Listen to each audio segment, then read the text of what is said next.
பருப்பு உருண்டை காரக்குழம்பு செய்கிறதுக்கு ஒரு கடாய் வச்சுக்கோங்க. அதில் எண்ணெய் ஊற்றி கடுகு பொரிஞ்சதும் 3 மீடியம் சைஸ் வெங்காயம் எடுத்திருக்கேன்.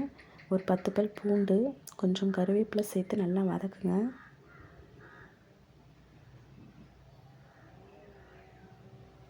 வெங்காயம் நல்லா வதங்கட்டும்.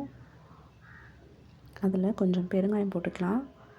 போட்டு வதக்கிட்டு ஒரு 2 மீடியம் சைஸ் தக்காளி எடுத்திருக்கேன்.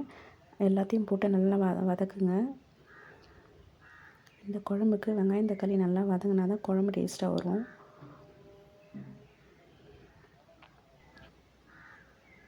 இந்த மாதிரி வதங்கி வந்ததும் நம்ம எடுத்து வச்சுருக்க புளி, மிளகாத்தூள் கரைசல் எடுத்து ஊற்றிக்கலாம்.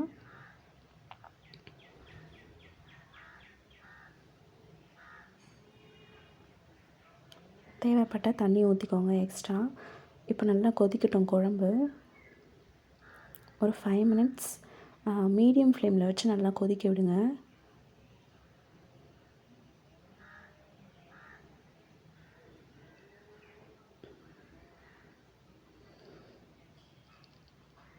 இந்த மாதிரி கொதி வந்ததும் நம்ம அரைச்சி வச்சுருக்க கடலைப்பருப்பு உருண்டையை ஒன்று ஒன்றா போட்டுக்கலாம்.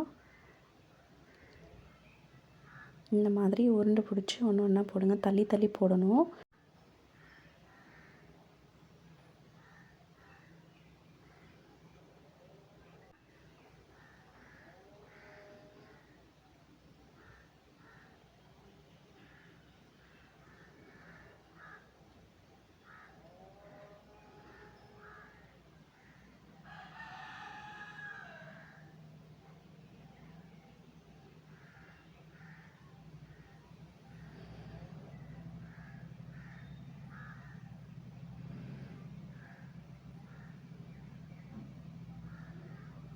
எல்லா உருண்டையும் போட்டாச்சு.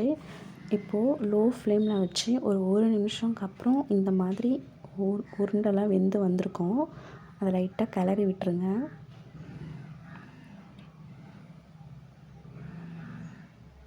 இப்போது மீடியம் ஃப்ளேமில் வச்சு ஒரு 4 to 5 மினிட்ஸ் கொதிக்கட்டும்.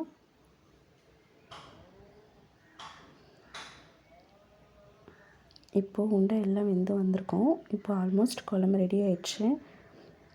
இப்போது கொத்தமல்லி தூவி இறக்கிக்கலாம்.